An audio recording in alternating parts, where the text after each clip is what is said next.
श्री कृष्णा वास्तु दर्शन में आप सभी का पुनः एक बार स्वागत है। मित्रों, आज बात करेंगे अगले वीडियो के अंदर जो कमेंट्स में पूछे गए सवाल के बारे में। और बहुत ही बढ़िया किसी ने सवाल किया है।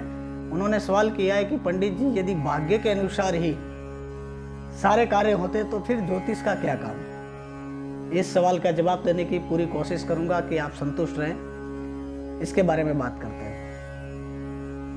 इस सवाल का जवाब मैं एक कहानी के माध्यम से आप तक पहुंचाऊंगा और ये बहुत ही बढ़िया कहानी है, समझने लायक है कि ज्योतिष अपने भाग्य के अनुसार कैसे काम करता है। तो अपने कहानी प्रारंभ करते हैं। इस कहानी में कुछ इस प्रकार है।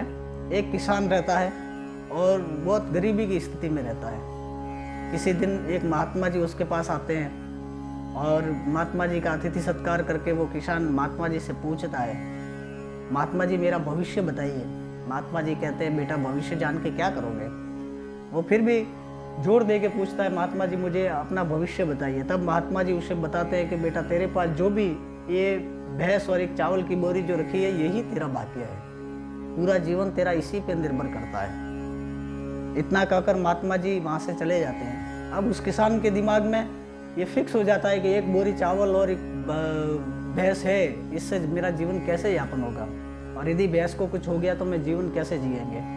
इसी चिंता के अंदर बोरी के अंदर थोड़ा थोड़ा चावल लेके वो अपना जीवन चलाने लगा और भैंस का खूब सेवा करने लगा, थोड़ा थोड़ा दूध पीने लगा और बिल्कुल कंगाली की हालत में वो जीवन व्यतीत करने लगा। अब एक बोरी चावल और एक भैंस के अलावा तो उसके पास कुछ था नहीं। अब कैसे व्यतीत करेगा। आगे कुछ साल बाद, 1-2 साल के बाद महात्मा जी वापस पुनः उसी रास्ते से लौटे।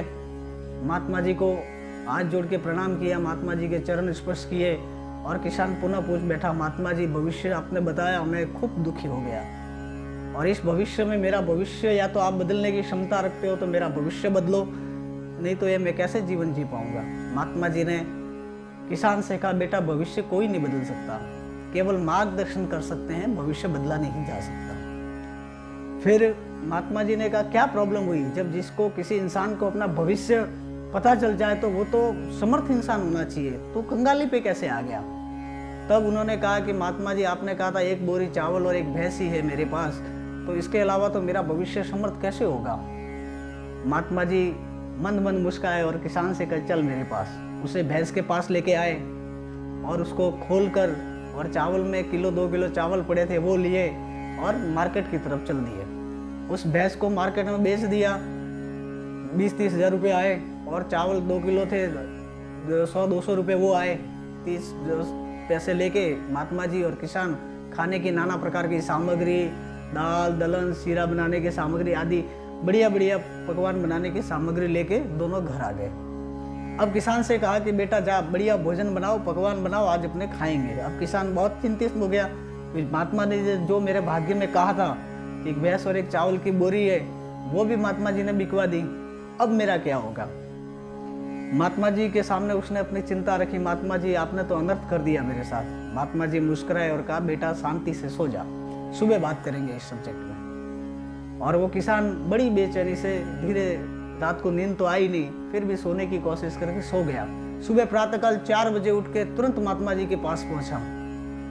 महात्मा जी ने कहा, कल का तो दिन हो गया महाराज, अब आज तो न भैंस है न चावल की बोरी है, आज का दिन कैसे करेंगे। महात्मा जी मुस्कुरा कर सामने इशारा किया। किसान देखता है तो एक भैंस और एक चावल की बोरी उसके आंगन में पड़ी है। पुनः महात्मा जी ने कहा, देख बेटा मैंने तेरा भविष्य बताया था कि तेने एक ही प्रश्न किया था मुझे कि मेरे भविष्य में क्या है, इसलिए मैंने तेरा भविष्य तुझे बता दिया। तूने दूसरा प्रश्न मुझे नहीं किया कि मेरे भविष्य में ये है तो इसको कैसे बदला जाए। ज्योतिष यही काम करता है। उस इंसान के भविष्य के अंदर प्रतिदिन एक बोरी चावल और एक भैंस लिखी हुई थी। रोज मार्केट में बेच और रोज नहीं आएगी। जब लिखा हुआ है तो कहीं नहीं जाने वाला। अब ज्योतिष यही चीज करता है। चावल की बोरी और भैंस है, या तो लेके बैठो। ज्योतिष उसको परामर्श मार्गदर्शन देता है कि आप उसे रोज मार्केट में बेचो, वो नहीं आएगी। आपके भाग्य में कोई चीज अटकी हुई है तो वो कैसे प्राप्त की जा सकती है। भाग्य से ज्यादा बेशक नहीं पा सकते, लेकिन भाग्य की अवरुद्धताओं को दूर करने के लिए ज्योतिष का सहारा बहुत ही अच्छा है। ज्योतिष भाग्य नहीं बदल सकता, इसमें कोई दो राय नहीं। कहीं से धन वर्षा नहीं करवा सकता, इसमें कोई दो राय नहीं, परंतु ज्योतिष बहुत बढ़िया मार्गदर्शक है। ज्योतिष के मार्गदर्शन के अनुसार, इंडिकेटर्स के अनुसार चलने से अपना भाग्य बदल सकता है। ये मैं आशा करता हूँ कि आपको इसका जवाब मिल चुका होगा। और ज्योतिष का केवल साथ लीजिए, ज्योतिष के भरोसे मत चलिए। ज्योतिष का साथ लेके इंडिकेटर्स ऑफ लाइफ, इंडिकेटर की तरह उसका इस्तेमाल करके ज्योतिष से सक्सेसता हासिल हो सकती है। मित्रों, आशा करता हूँ कि आपको ये सवाल का जवाब मिल गया होगा और आप संतुष्ट होंगे। इसी के साथ ही जय श्री कृष्ण। और एक विशेष बात आपसे कहना चाहता हूँ, ये समय कुछ भयावह स्थिति में चल रहा है, बहुत ही विनाशकारी स्थिति चल रही है चारों तरफ। कोरोना काल के अंदर लोग त्राही मची हुई है, लोगों में भय का माहौल बहुत है। इस काल के अंदर कई लोग, कई संस्थाएं आप अपने लोगों की मदद करने के लिए आगे आ रही है। मित्रों, बहुत ही प्रसन्नता होती है जब ऐसी स्थिति देखते हैं कि ये संस्था मदद करने के लिए आई, वो संस्था इसने किट बांटे, इसने मास्क बांटे, इन्होंने इलाज के लिए दवाइयाँ बांटी। बहुत ही मन प्रसन्न होता है। लेकिन एक तरफ थोड़ा सा दुख भी होता है। मित्रों, कई लोग जो ऐसे हैं जो 2 रुपए की वस्तु है उसे 10 रुपए में बेचने की कोशिश कर रहे हैं। मित्रों, ये काल भूमि पे आया हो ऐसा समय है और बहुत ही भयानक स्थिति बनी हुई है। मैं हाथ जोड़ के आपको प्रार्थना करता हूँ, यदि आप 2 रुपए की चीज़ है तो उसे 3 रुपए या अपना जो भी पॉसिबल मुनासिब मुनाफा हो वो ही लें।